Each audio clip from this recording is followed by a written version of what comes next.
बार मैं इस फेज़ में, पिछले फेज़ में मैं गया उनको कुछ करता रहा, इस फेज़ में मैं नहीं जा पाया। ये एक कठिन परिस्थितियों में मैं दूर रहा उनसे, फ़ोन पर हालांकि बातचीत होती थी उनसे, लेकिन ये नहीं लगा था कि इस कदर को चल बसेंगे। वो सही बात है कि विनीत जी से ज़्यादा महत्व हम लोगों को दिया करते थे, 2-4 रन करके हम लोग जाया करते थे। और 25 वर्ष एक बहुत लंबी अवधि होती है। जब वो नौकरी पेशे में थे तो हम लोगों का पूरा खर्च, एक मंचन का पूरा खर्च वो उठाते थे। ये बहुत बड़ी बात है। आज बहुत कुछ कहने को है, बट लिमिट समय है और हमें सब कुछ करना है। यही थिएटर है, हम इसको एक्सटेंड नहीं कर सकते। थिएटर मस्ट बी ऑन, ये कहा गया है, चाहे स्थितियाँ जो भी हों, चूँकि वो लाइव। अब मैं मंच पर आमंत्रित करता हूँ अपने मित्र यूनिवर्सल स्कूल ऑफ ड्रामा से, मैंने पहले भी कहा था कि वो कृपया मंच पर आने। सनत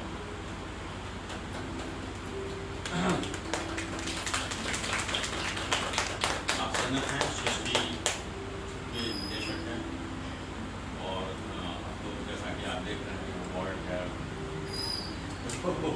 काफ़ी एक्सपीरियंस उन्होंने गेन किया है। आज उनकी प्रस्तुत, इससे पूर्व प्रस्तुत शुरू हो और प्रस्तुत के विषय में ये कुछ कहें, मैं रामानंद जी और वैशाली को पुनः एक बार मंच पर बुलाना चाहूँगा, वो आए।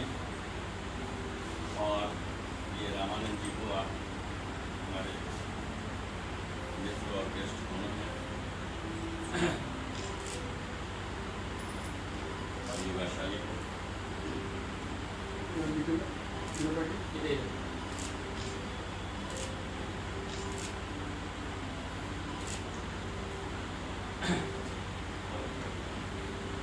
अब मैं सनत से आग्रह करना चाहूँगा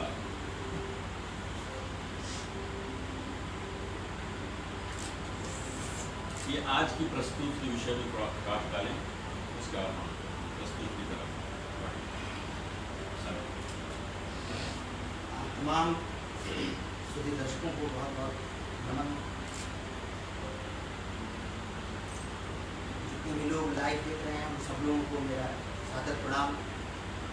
मित्रों, आज जो हम प्रस्तुति करने जा रहे हैं, आप जो देखेंगे, आशीष पाठक की ये कृति है, बहुत नाट्य है। इस नाटक में पूंजीवाद के जो खतरे हैं और पूंजीवाद से त्रस्त हमारा जो हिंदुस्तान है, उसमें रूपक नाम का एक नवयुवक जो बेरोजगार है। बेरोजगार क्यों है? रूपक इस नाटक में कई सवाल दर्शकों से करता है और कई सवालात के बाद उसका जवाब भी वो अपने ही अंदाज में देता है और खालिस देसी अंदाज जिसको बोलते हैं, देसी मुहावरों के साथ भी वो प्रस्तुत करता है। हम समझते हैं ये नाटक हिंदुस्तान के 90% युवाओं का या व्यक्तियों का या जनता का वो प्रतिनिधित्व करता है। पॉपकॉर्न जो टाइम पास है, टाइम पास के रूप में हम लोग सब देखते हैं, इसीलिए इसका नाम पॉपकॉर्न है। और इस पॉपकॉर्न का प्रतिनिधित्व मेरे ख्याल से रेलवे स्टेशन पे जाने वाले जनता, जितनी भी जनता जाती है आती है, वो सब तो करते ही हैं, लेकिन मुझे लगता है कि इस नाटक में एक पात्र आता है, टुकिया, जो अर्ध विक्षिप्त है, और वह भी किसी व्यक्ति के आधे फल से, आधे सेव से उसको टाइम पास बना लिया जाता है।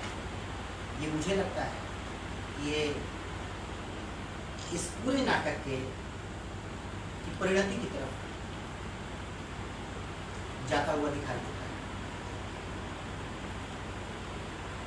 ये नाटक में कई पात्र दिखेंगे, आते हैं, परंतु इसको करने वाला सिर्फ एक और एक ही है, और एक ही व्यक्ति है जो कंचन वर्मा अभिनीत करेंगे, देखेंगे।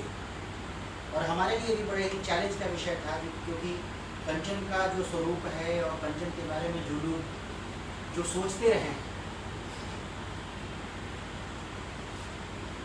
वो मेरे लिए बड़ा ही चैलेंज था। ये मंच पर कंचन कैसे व्यवहार करेगा, कैसे करेगा, लेकिन खैर मेरी उम्मीद से कहीं ऊपर उठ करके कंचन ने इसमें काम किया है, मुझे ऐसा लगता है। और आगे आप सब साक्षी होंगे, और जितने भी वर्चुअल मीडिया में जितने भी लोग हैं वो सब आज इस बात के साक्षी होंगे कि पॉपकॉर्न करता हुआ कंचन जो एकल अभिनय करेगा वो कैसा अभिनेता है, कितना बड़ा अभिनेता है, और हिंदुस्तान में किस सवाल को लेकर के आया है। बस अब ज़्यादा बोलना मेरे ख्याल से उचित नहीं है। अब हम लोग नाटक की तरफ बढ़ते हैं। बहुत बहुत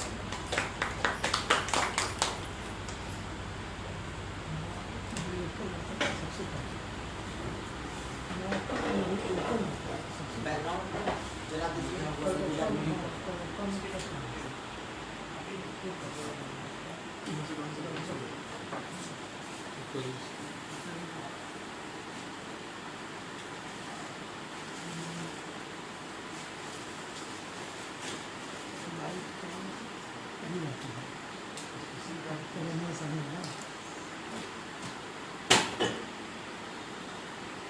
शुरू करें।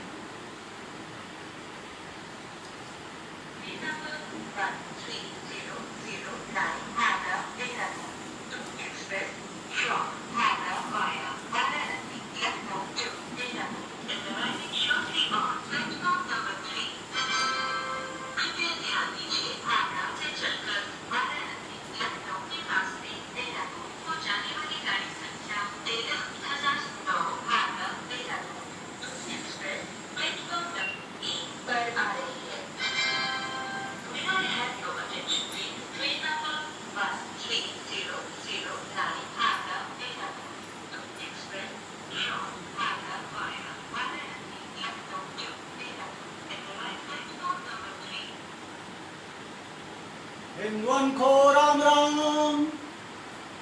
मुसलमान को सलाम, काश मलूका कह गए सबके दाता राम। कागा सब तन खाइयो, चुन चुन खाइयो मांस, दो न खाइयो इसमें पियो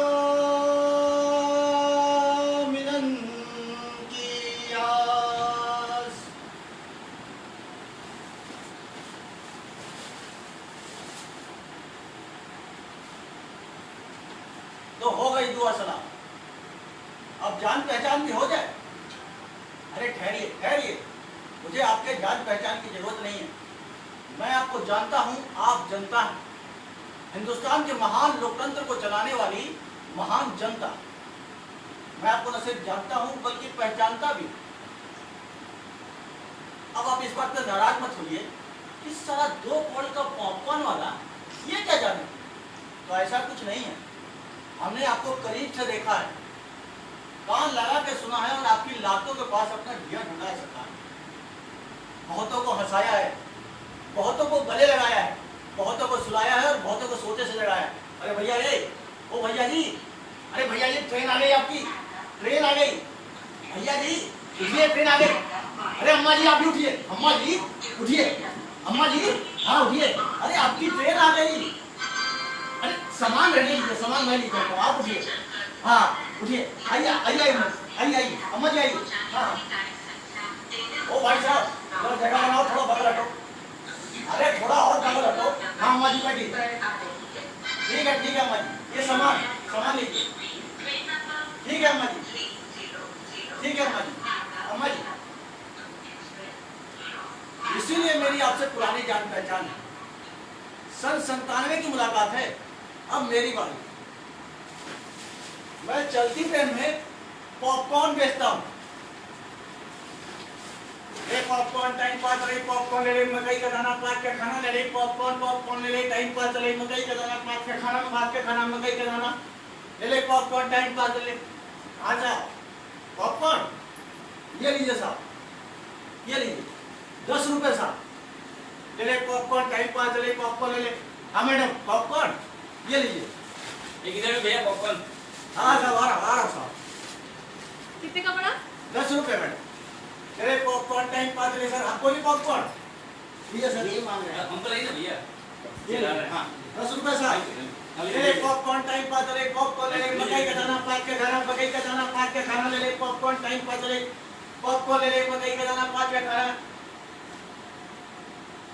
लो साहब, नाटक शुरू हुआ नहीं, जो सामने वाले भाई साहब ने सोचना शुरू हो गया कर दिया कि वही होगा घिसा पिटा गरीब पूंजीवाद का मारा। अब नाटक के बाद इस पर भी दया करनी पड़ेगी और कार का दरवाजा खोलते हुए कहेंगे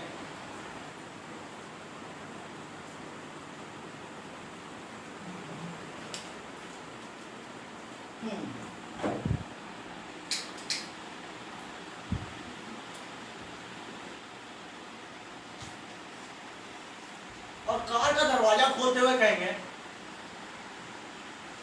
ये बेचारा पॉपकॉर्न वाला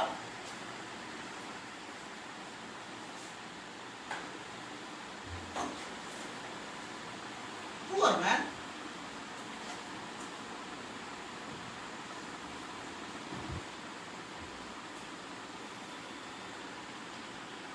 cannot we do something for him?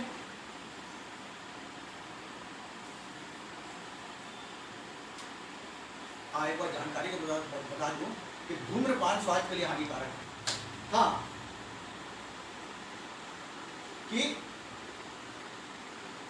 तो सॉरी सर, मैं आपको जानता हूं पर आप मेरी पहचान करते वक्त बेचारी का धोखाना था, इसलिए परिचय देता हूं। जी हाँ, मैं पॉपकॉर्न वाला हूं पर बिल्कुल भी बेचारा नहीं, बल्कि आपकी बेचारगी से परिचित पॉपकॉर्न वाला। मेरा नाम रूपक है। वैसे इतने सालों अपने कानों से अपना नाम सिर्फ ए पॉपकॉर्न वाले, अरे ओ पॉपकॉर्न वाले, ओ पॉपकॉर्न यही सुना है, इसलिए रूपक नाम डिग्री में ही ठीक है। हाँ डिग्री है मेरे पास भी, एमए की डिग्री। अब आप फिर धोखा खाएंगे, मुझे बेचारा पढ़ा लिखा पॉपकॉर्न वाला समझते, तो फिर से सुन लीजिए, तो बिल्कुल भी बेचारा नहीं हूँ और कोई मुसीबत का मारा भी नहीं हूँ। हाँ पॉपकॉर्न अपनी मर्जी से बेचता हूँ और एक ही डिग्री नहीं है मेरे पास, समाज शास्त्र में एमए के अलावा पीएचडी भी है मेरे पास, और वो भी आपकी बेचारगी पर मेरे से जल्दी ट्रेन नहीं करेंगे, इसलिए मैं बेचारा बिल्कुल नहीं। हालांकि पॉपकॉर्न बेचूंगा यह सोचकर पढ़ाई नहीं की। इसी शहर के पास के गाँव का रहने वाला, यहाँ सेना की भर्ती के चक्कर में गांव से कुल 5 लड़के आए थे। वो चारों फौज में सिपाही बनने से ज्यादा उसे नौकरी मांगते थे, इसलिए वो चारों आज फौज में सिपाही हैं। पर अपनी कहानी जरा अलग है। मैं फौज को सच्चे अर्थों में अपनी मातृभूमि की रक्षा से जोड़ता हूँ, सजग प्रहरी की तरह जनमानस की रक्षा करना चाहता हूँ, क्योंकि देश के लोगों से मुझे बेहद प्यार मिला, जो आज भी है, और थोड़ी दया आती है। बहरहाल भर्ती के पहले दिन जब मैं गैरिसन ग्राउंड पहुंचा और भर्ती होने वालों की भीड़ देखी तो देशभक्ति का सारा नशा उतर गया। उसके बाद भगदड़, रेलम पेल, मारपीट, वर्तमान सिपाहियों द्वारा भविष्य के सिपाहियों को मारते देखा। भर्ती 1 महीना आगे बढ़ गई। मेरे साथ आए उन चारों को कोई फर्क नहीं पड़ा और गांव लौट गए कि 1 महीने बाद आएंगे। मैं 2 कारणों से इसी शहर में रुक गया। पहला ये कि घर वाले ये मान बैठे थे, हाँ अब रूपक नहीं, अब तो रूपक का मर्यादा भी आएगा। खाली हाथ पहुंचकर मैं अपनी इंसल्ट नहीं करना चाहता। दूसरी बात ये कि मैं सोचने लगा, देश सेवा के लिए भी इतनी भीड़। वैसे जहां जहां देश की सेवा की बात आती है भीड़ तो होती है, क्योंकि देश सेवा की आड़ में कल्टी वाले लोग अपना और सगे संबंधियों को भला जो करते हैं। हाँ, इस कल्टी के चक्कर में जहां जहां देश सेवा की बात आएगी भीड़ तो होगी, चाहे नेतागिरी की हो, पुलिस की भर्ती हो या फौज की। हाँ, पुलिस वाला बनकर देश की सेवा करने में कल्टी करने का स्कोप काफी बढ़ जाता है। एक बार तो मैंने गृह मंत्री को पत्र लिख डाला, सर मैं रूपक, उम्र 24, सीना फुलाई 36, बिना फुलाई 32, पूर्णतः पुरुष, भारतीय, पाक पुलिस रिकॉर्ड, दौड़ में 73, आपके डिपार्टमेंट में सब इंस्पेक्टर से लेकर सिपाही तक किसी भी पद पर काम करने के लिए तैयार हो जनाब। मुझे जीवन में कभी भी तनख्वाह नहीं चाहिए, बल्कि जितनी तनख्वाह आप देते हो उससे दुगुनी राजस्व कोष में जमा करवा दूंगा, और तो और वर्दी भी खुद ही सिलवा लूंगा जनाब।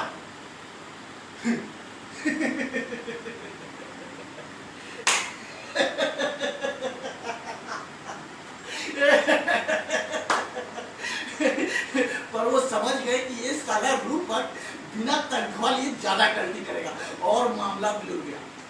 गृह मंत्री ने पत्र का कोई जवाब नहीं दिया और पत्र का कोई जवाब नहीं आया। वैसे इतने लाजवाब खत का कोई जवाब है ही नहीं। आपको भरोसा नहीं तो आप यह पत्र अपने नाम से किसी भी देशभक्ति के डिपार्टमेंट को डाल कर देखिए, आपको फ्री में भी कोई देशभक्ति करने नहीं बुलाएगा। हाँ, वहां भीड़ इतनी होगी कि सिर्फ अरे थोड़ा भारी करो यार, अरे और रखो, अरे रखो, भारी करो उसको। हाँ हाँ, सिर्फ पैसे देकर ही देशभक्ति की जा सकती है। खैर मैं कल्टी करने वाले से नहीं था और सच्चा देशभक्त फौजी बनना चाहता था और इन 2 कारणों से इसी शहर में रुक गया और महीना बीतने का इंतजार करने लगा। एक दिन मेरी मुलाकात मेरे गुरु से हुई, वो भी मेरी तरह झोल लटका घूम रहे थे। मैंने उन्हें आवाज दी, ए पॉपकॉर्न वाले, अरे ओ बाबा, ओ पॉपकॉर्न वाले, अरे ओ पॉप। यदा यदा हि धर्मस्य ग्लानिर्भवति भारत अभ्युत्थानम् अधर्मस्य तदात्मानं सृजाम्यहम्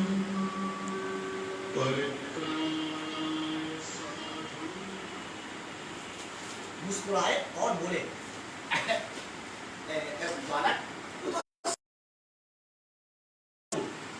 आगे पीछे ऊपर नीचे कहाँ है? गुरुजी मुस्कुराए और बोले, बालक ये ग्रेट सीक्रेट है, जब बिना बात के नहीं बताऊंगा। खैर जमीन तो मेरे पैरों से तब खिसक गई जब आराध्य देव ने मुझे पॉपकॉर्न देते हुए पूछा, बालक भर्ती तो टल गई, अब 1 महीना इस शहर में क्या करोगे? 5 दिन में पैसे खर्च हो जाएंगे, फिर क्या करोगे? क्या हो गुरुदेव? मैं पॉपकॉर्न फेंककर उनके चरणों में लौट गया। आप अंतर्यामी हैं गुरुदेव, आप अंतर्यामी हैं, आप अंतर्यामी हैं गुरुदेव, अब आप ही कोई रास्ता दिखाएं गुरुदेव, आप अंतर्यामी हैं, अब आप ही कोई रास्ता दिखाएं गुरुदेव, अब आप ही कोई रास्ता दिखाएं, आप अंतर्यामी। गुरुजी ने जो रास्ता दिखाया मैं आज भी उस पर चल रहा हूं। और मैं पहले सोचा था 1 महीना पॉपकॉर्न बेचकर वापस फौज में जाऊंगा। कोई कुछ बोला क्या? और वो क्या करते हैं? हाँ जी, और वो क्या गुरुजी ने क्या कहा था? गुरुजी क्या कहे? गुरुजी ने क्या कहा था?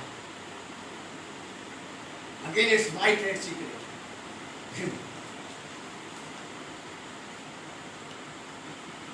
पर आपसे पुरानी जान पहचान इसलिए बता देता हूं। गुरुजी ने मुझे बताया, बेटा तू सेना में 4000 की नौकरी करेगा, उससे अच्छा है 5 किलो मकई के दानों का पॉपकॉर्न बना और 50 पैकेट 5 रुपए के हिसाब से बेच दो। दिन के 200 रुपए और महीने के 6000 रुपए कमा। उस वक्त गुरुजी से मैंने कहा था, नहीं मुझे देश सेवा करनी है, बात सिर्फ पैसे की नहीं है, पैसे तो साली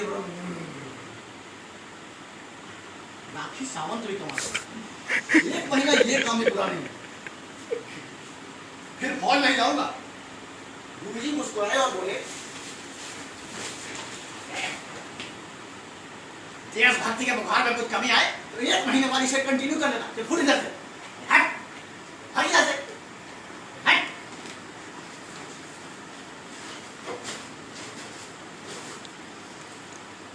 और मैं पॉपकॉर्न बेचने लगा। करता भी क्या, घर और पेट तो पालना ही था, जीना था भले ही घास की तरह। मैं तो घास हूं, मैं आपके घर किए धरे पर उगाऊंगा। घास हूं, हर चीज ढक दूंगा, हर ढेर पर उगाऊंगा। घास हूं, मैं अपना काम करूंगा, मैं आपके हर किए धरे पर उगाऊंगा।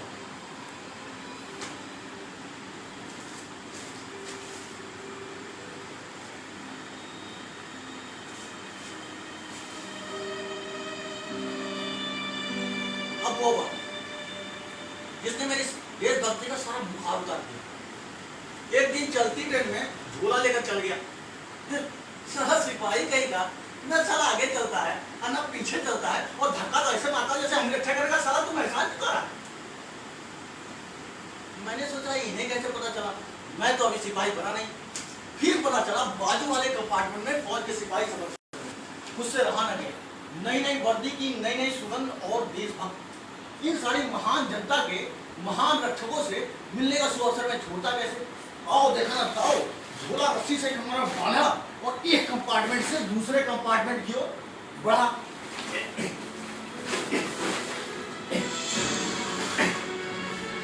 बीच के डब्बे जुड़े नहीं थे, इसलिए हमेशा की तरह खिड़की पकड़कर बड़ी मशक्कत के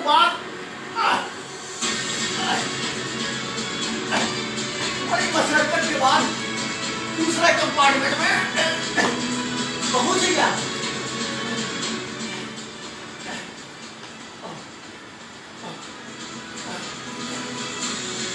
कंपार्टमेंट की छटाई का थी, जनता के रक्षक बने पड़े थे।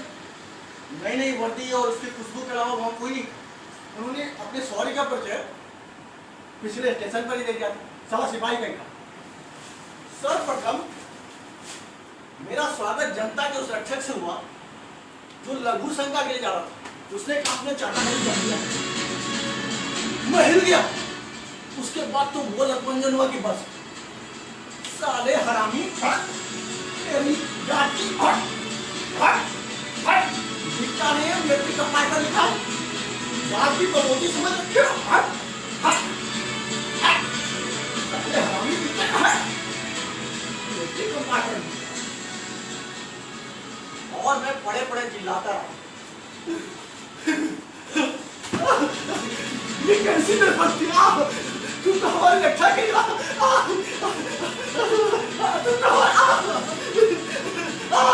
तुम तो हमारे रक्षा को, मैं तो पॉपकॉर्न ले रहा था, मैं तो पॉपकॉर्न ले रहा था, मैं तो पॉपकॉर्न ले रहा था, मैं तो पॉपकॉर्न ले रहा था।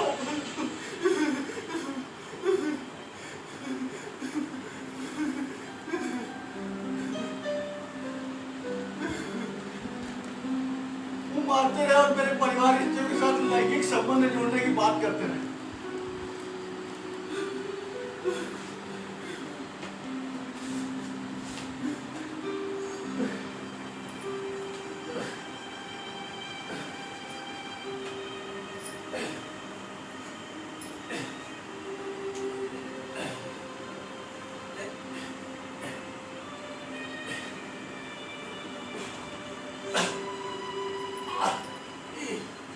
सालों ने पूरा सिस्टम ही लग गया।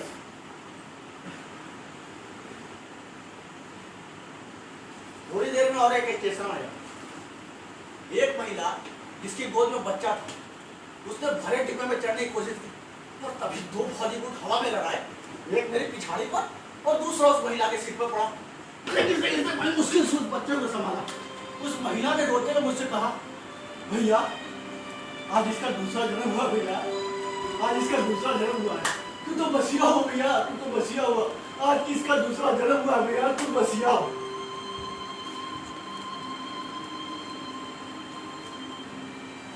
मैंने भी रोते हुए उससे कहा, नहीं, जन्म तो मेरा दूसरा हुआ है। सारा बुखार उतार दिया। एक एक बूट की मार ने मुझे फिर से पैदा कर दिया। मैं तो आज ही पैदा हुआ हूँ, बिल्कुल अभी इसी वक्त एकदम फ्रेश। मैं हूं पॉपकॉर्न वाला। मेहनत की लूट सबसे खतरनाक नहीं होती, पुलिस की मार सबसे खतरनाक नहीं होती, गद्दारी, लोग की मुट्ठी सबसे खतरनाक नहीं होती। बैठे बिठाए पकड़े जाना बुरा तो है, सहली सी चुप में जकड़े जाना बुरा तो है, पर सबसे खतरनाक नहीं होता। सबसे खतरनाक होता है मुर्दा शांति से भर जाना, न होना तड़प कर सब कुछ सहन कर जाना, घर से निकलना काम पर और काम से लौट कर घर आना। सबसे खतरनाक होता है हमारे सपनों का मर जाना, हमारे सपनों का मर जाना।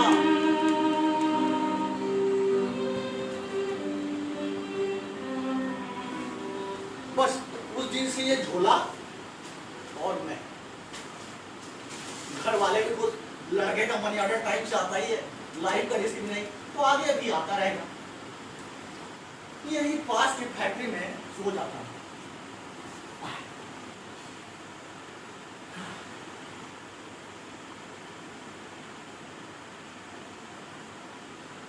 तमा खा लेता हूं और किसी बात की दिक्कत तो हिंदुस्तान में है ही। जहां मनाए बैठ जाओ, जहां मनाए खड़े हो जाओ, और जहां मनाए 1 मिनट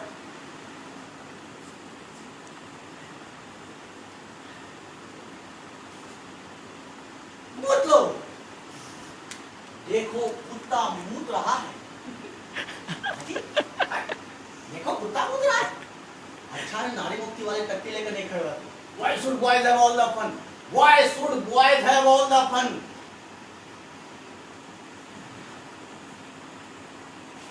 मेरे चारों साथी फौज में।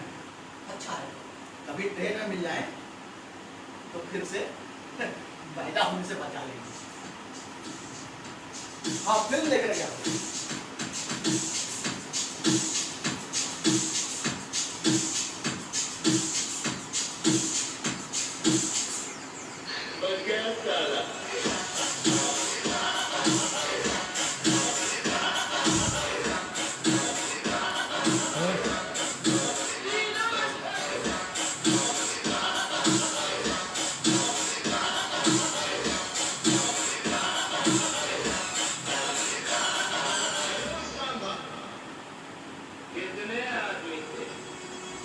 इस इलाके में नए बता वरना शेर खां को कौन नहीं आता।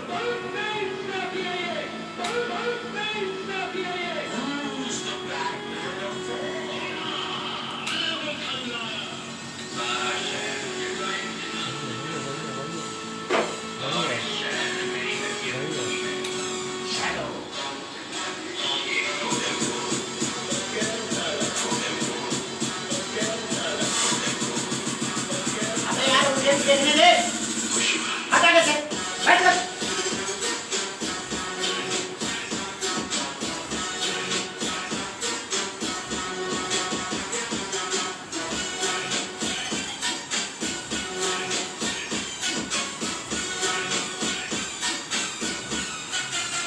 अबे तुझे समझ नहीं आता, बैठ।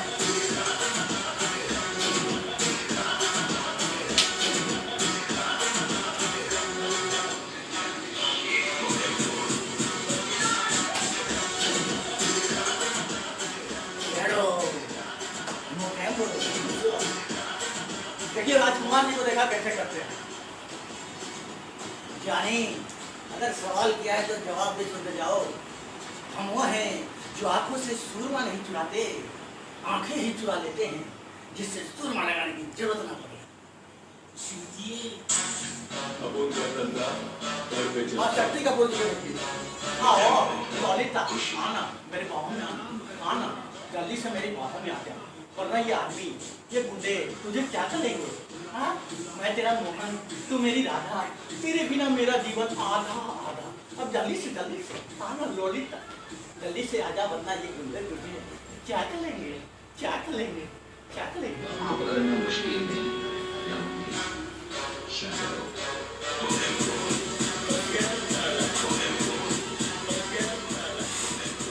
हाँ, बिल्कुल टेक्नोलॉजी निकल रही है। क्या रे? बहुत ज्यादा क्या तू इधर? जाके अपनी माँ से कहना तेरी नजर उतार ले, वरना मेरी नजर पड़ी ना तो नजर नहीं आएगा। चल फोड़ इधर से, चल हट हट।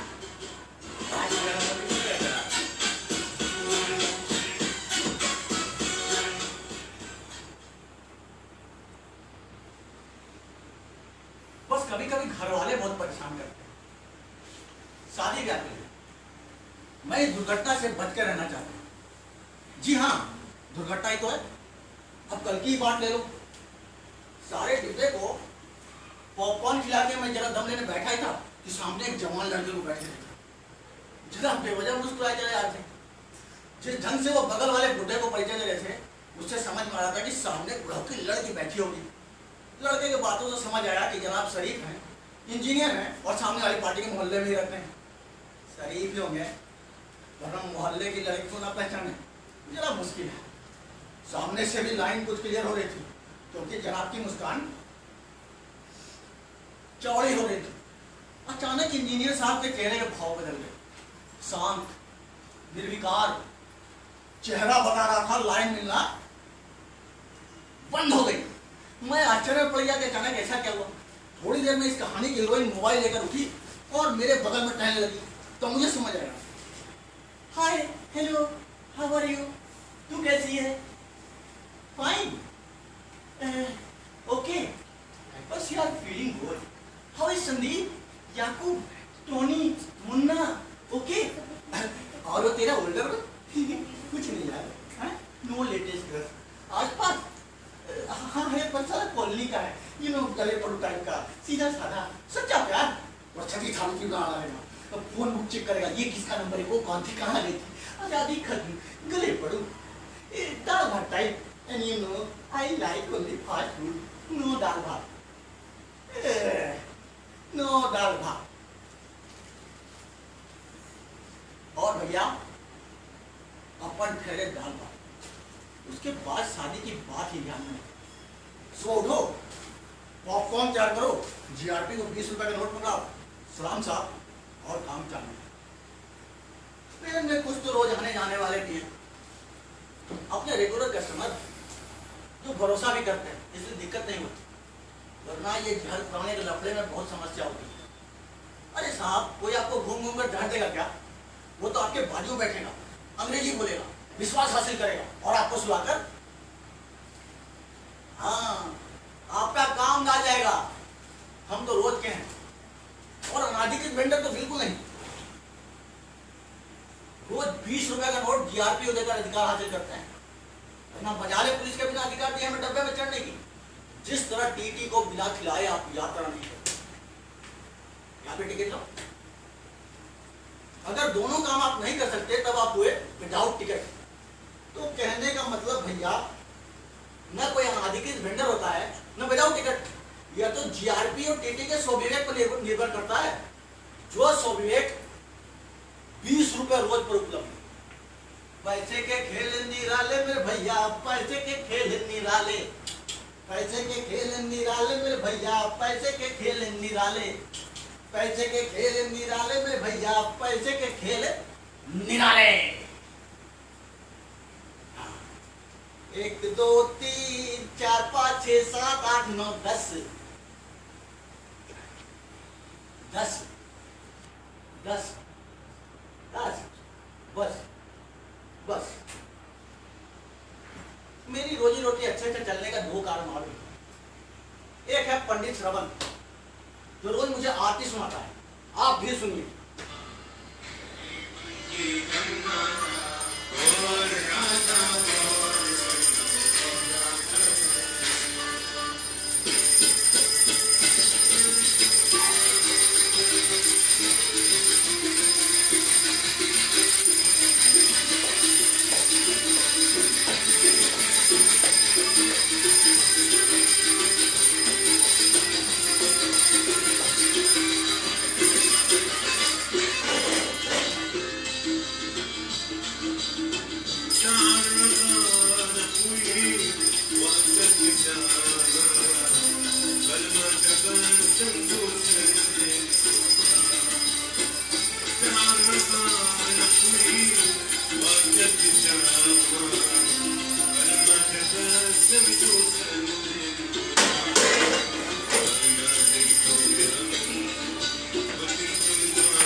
भगवान कहीं समझ में नहीं आई तो आपके क्या खाट समझ में आएगी?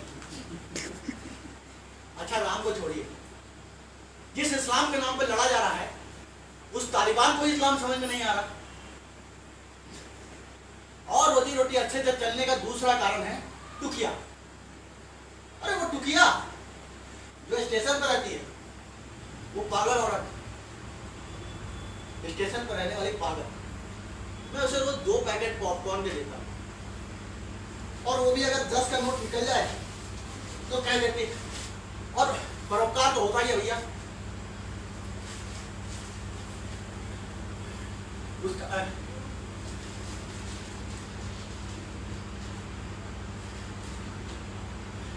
वो मेरे पॉपकॉर्न को इतना जी चाव लेकर खाती है कि एक दाना मिल जाए तो उसके पीछे दौड़ती है, उसे खाकर ही दम लेती है।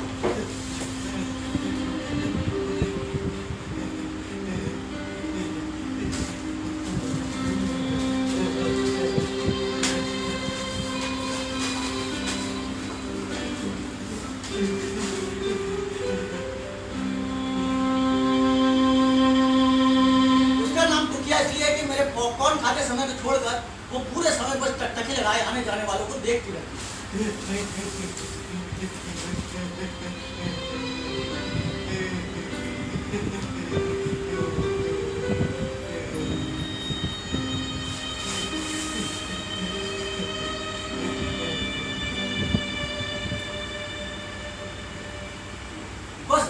बस इन 2 परोपकार के कारणों से ही काम चल जाता है।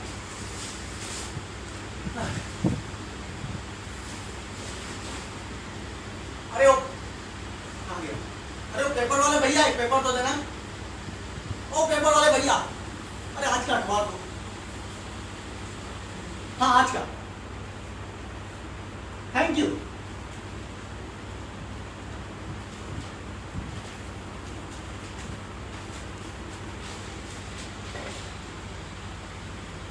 मेरे पढ़ने लिखने की आदत यहाँ आकर भी नहीं छूटी। अब आज का अखबार ले लो, ग्लोबलाइजेशन, बहुराष्ट्रीय कंपनियों का आगमन,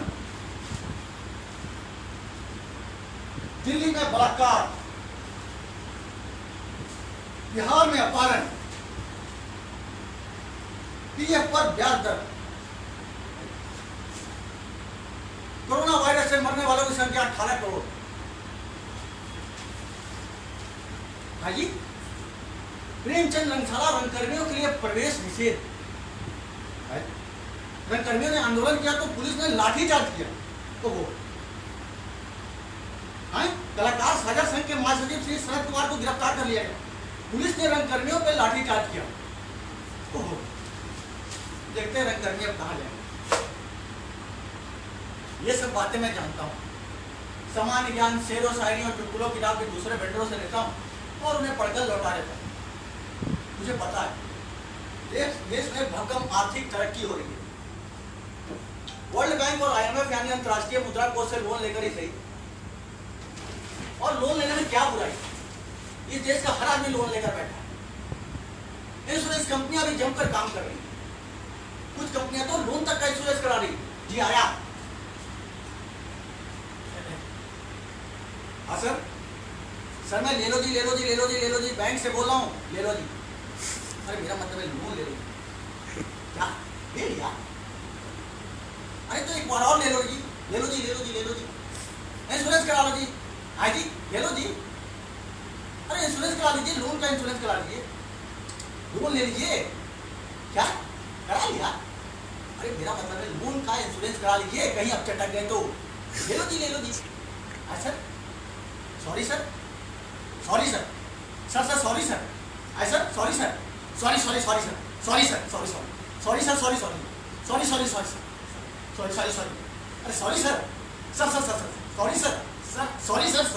सर एक बार सेवा का मौका अवश्य दीजिएगा।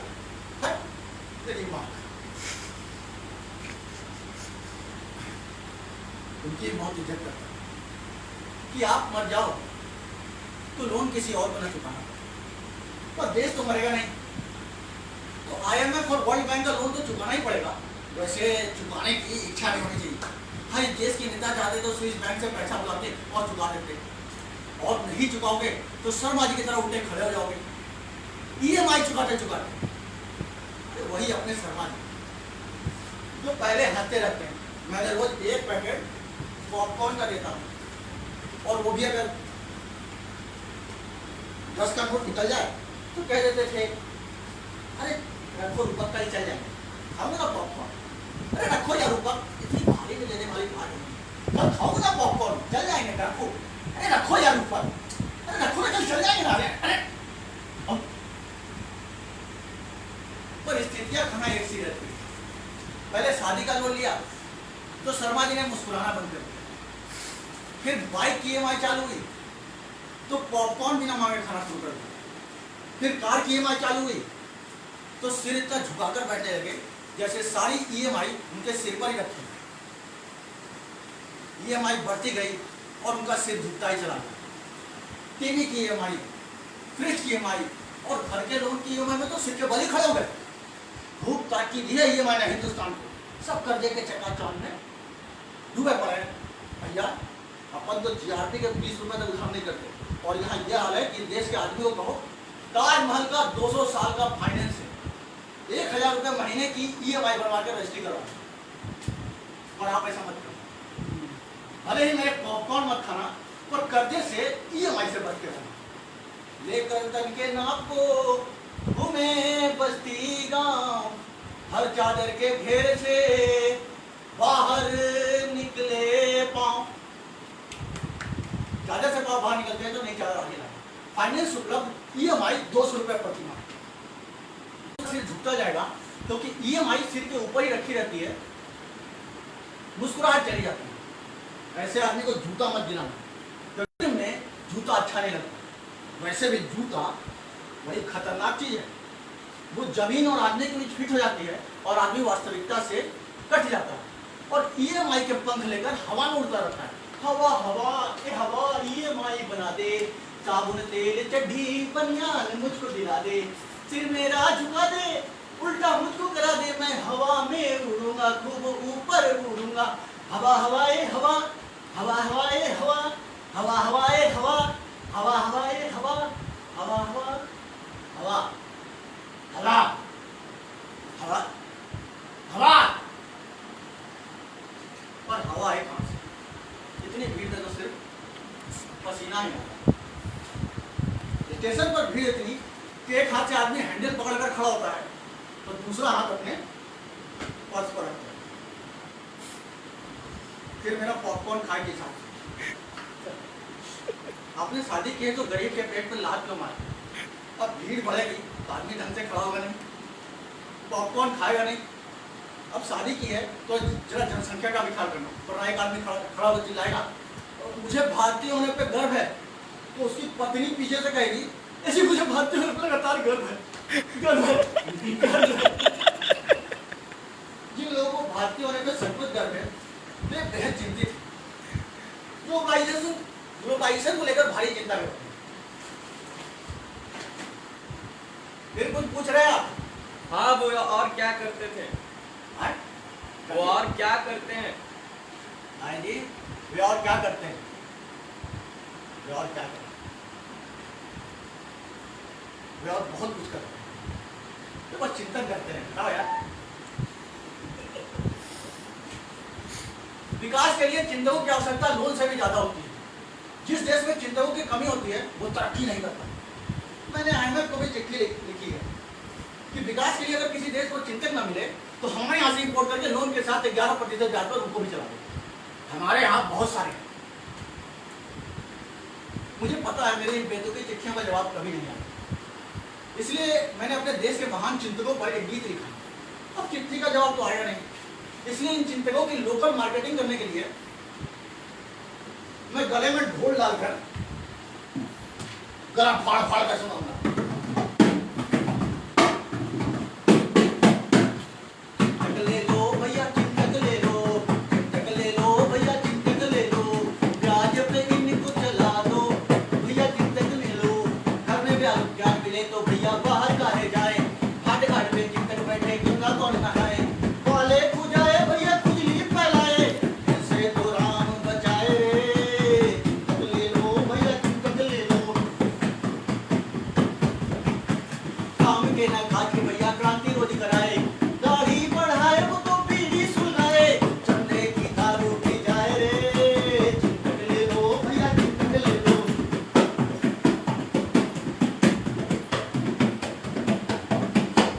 चिंतक ले लो भैया चिंतक ले लो, चिंतक ले लो भैया चिंतक ले लो, चिंतक ले लो भैया चिंतक ले लो, चिंतक ले लो भैया चिंतक ले लो, चिंतक ले लो। आए?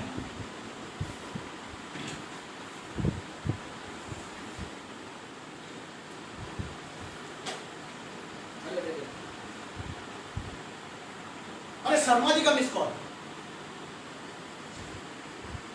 पहले तो घंटे भर बात किया करते थे, जब से EMI चालू हुई है तब से मिस कॉल मारने लगे। ये चिंतक ग्लोबलाइजेशन को लेकर बेहद चिंतित। उनका कहना है अमेरिका इंटरनेशनल गुंडा है। बोला भाई हमें कौन सा चाकू दिखाता है? वे आगे कहते हैं ग्लोबलाइजेशन, वर्ल्ड बैंक, बहुराष्ट्रीय कंपनियां उसके हथियार हैं, जिससे वो तीसरी दुनिया के देशों पर हमला कर नव साम्राज्यवाद फैलाना चाहते हैं, नए ढंग से अपना उपनिवेश बना रहे हैं। ट्रेनों में अक्सर ऐसी बातें लोग करते हैं। वो हमें अरबों का पानी यानी कोल्ड ड्रिंक पिला देते हैं, तो हमने कहा भैया मत पियो, मत पियो, एकदम मत पियो, गन्ने का रस पियो, गन्ने का जूस। गन्ने का रस पीने में शर्म आती है?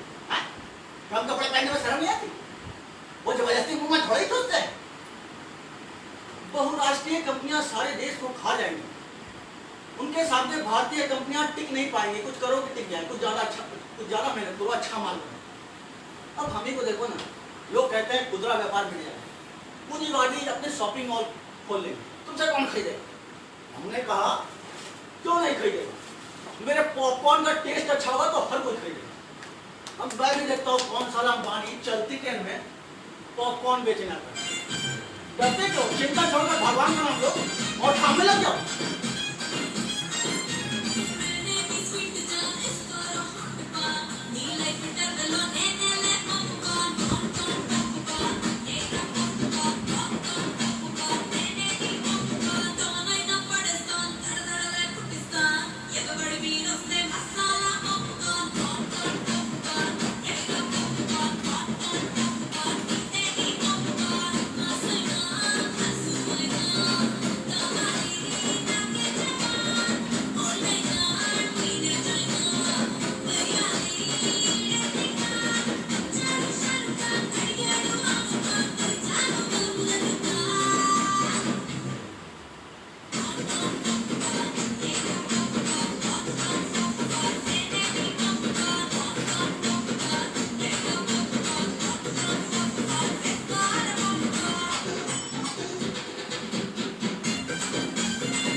म्यूजिक बजा रहा है,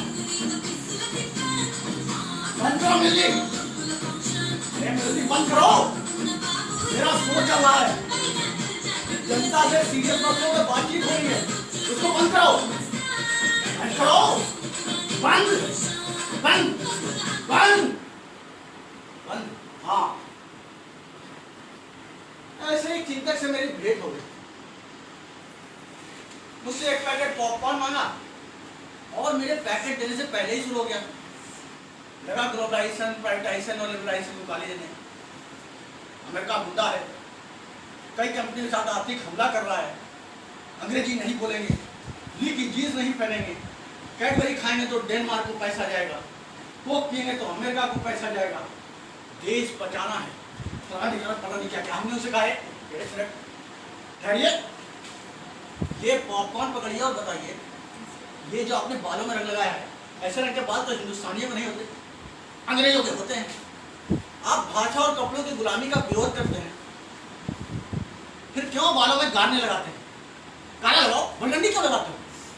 हेयर ने स्क्रीम लगाकर चमड़ी की गुलामी क्यों करते हो?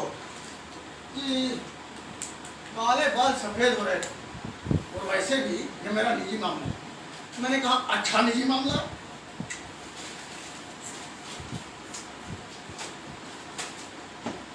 आओ, आओ।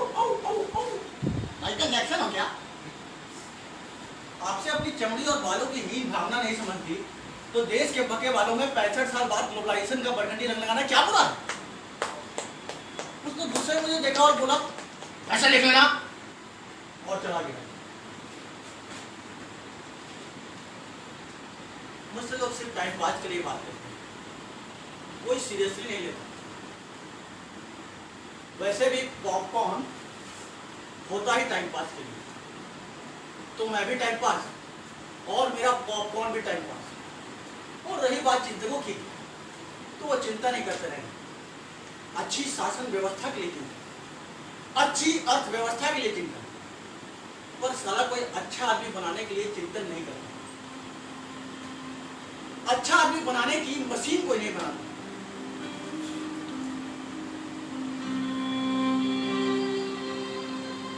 यही सोचता सोचता मैं स्टेशन पहुंचा, जीआरपी को पैसे दे ही रहा था कि देखा टुकिया स्टेशन पर यहां से वहां भाग रही है। एक ने कहा लो ये पागल का नाच देखो एक और टाइम पास। मैंने ध्यान से देखा, टुकिया कुछ बताना चाहिए पर कुछ बता नहीं पा रहा।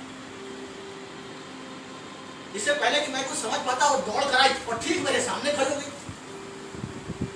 हमने चिल्लाया भागी जा रूपा, भागी जा, ए रूपा भाग भाग भाग भाग रूपा, आज ये पागल हुई है, भाग रूपा भाग भाग।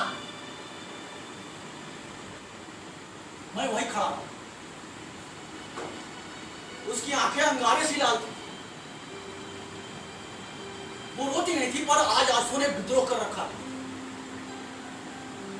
वो मुझे कुछ बताना चाह रही थी पर वो बोलती कहां थे, मैं तो बस खड़ा रहा समझने की कोशिश में। क्योंकि खिंच गया कि मैं तक उसकी बात नहीं समझ पा रहा। मैंने सोचा भूखी हो, मैंने उसे पॉपकॉर्न दिया तो उसे गुस्से फेंक दिया, चीख कर मेरे बाल पकड़ लिए, मुझे कागज जाके मारे। उससे ही मैंने भरा तो मेरे हाथों को नोचने लगी, फिर वो मेरे गालों को नोचने लगी। मैं चुपचाप खड़ा रहा पर वो रुकी नहीं, मेरी शर्ट फाड़कर मेरी छाती को नोचने लगी।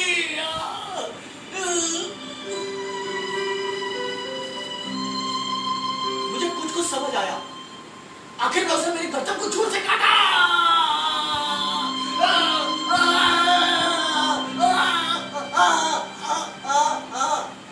मैं दर्द से चीखने वाला था कि वो चीख कर गिर पड़ी।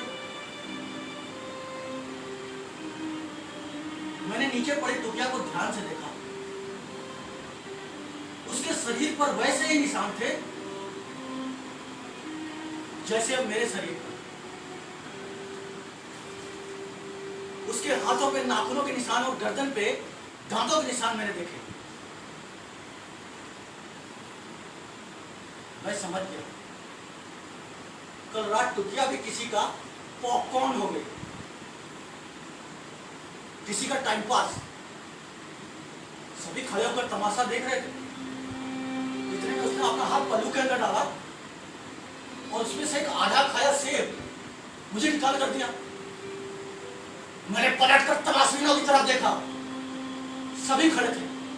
बस फल वाला धीरे धीरे पीछे खिसक रहा था। मैंने दोनों तरफ से पकड़ा और पीटना शुरू कर दिया। बोल साले, बोल कुत्ते, बोल हरामजादे, बोल सुअर कलर, बोल हरामी, बोल साले, बोल टुकिया तो सेब तूने दिया था, बोल बोल बोल कुत्ते, बोल हरामी, बोल सुअर कलर, बोल हरामजादे वाले, बोल साले तेरा टाइम पास है क्या, बोल बोल तेरा टाइम पास है क्या, बोल साले, बोल बोल बोल।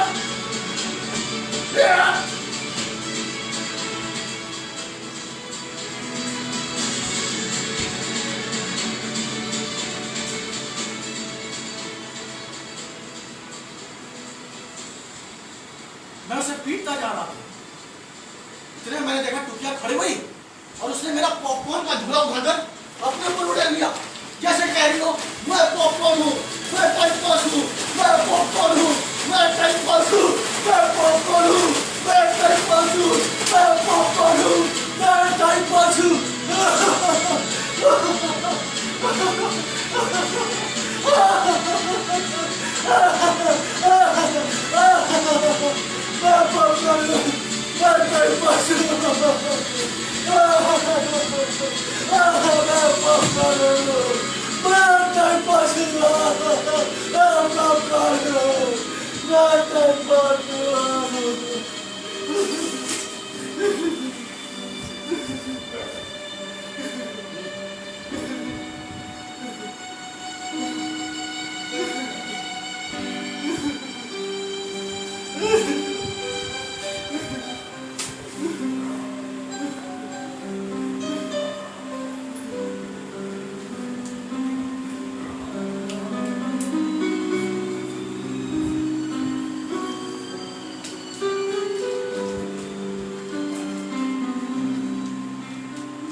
स्टेशन पर हम दो पॉपकॉर्न वाले होकर रह गए।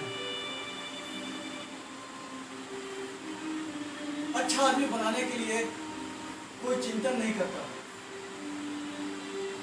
अच्छा आदमी बनाने की मशीन कोई नहीं बनाता।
सबसे खतरनाक वो आंख होती है जो सब कुछ देखते हुए भी जमी बर्फ होती है।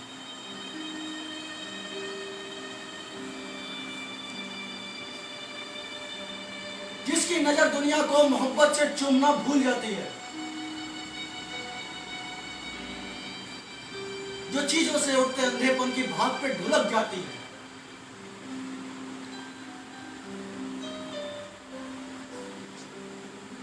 जो रोजमर्रा के क्रम को बीती हुई एक लक्ष्य विहीन दोहराव के उलटफेर में खो जाती है।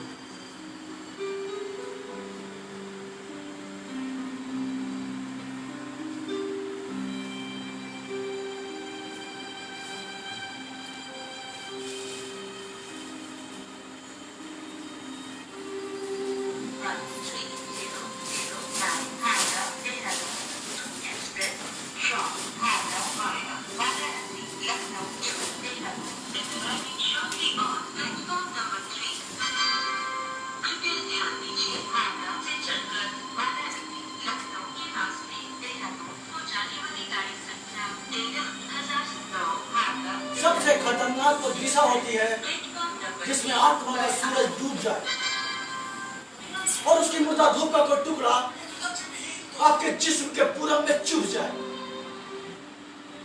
सबसे खतरनाक वो आंख होती है, सबसे खतरनाक वो आंख होती है।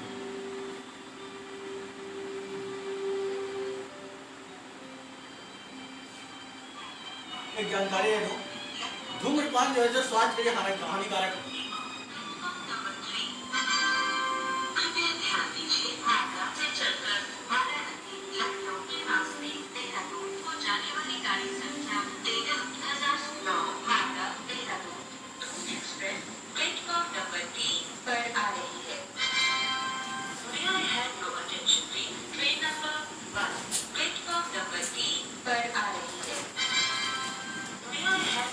ले पॉपकॉर्न टाइम पास ले पॉपकॉर्न ले मकई का दाना पास के खाना मकई का दाना पास के खाना ले पॉपकॉर्न टाइम पास ले पॉपकॉर्न ले मकई का दाना पास के खाना ले पॉपकॉर्न ले पॉपकॉर्न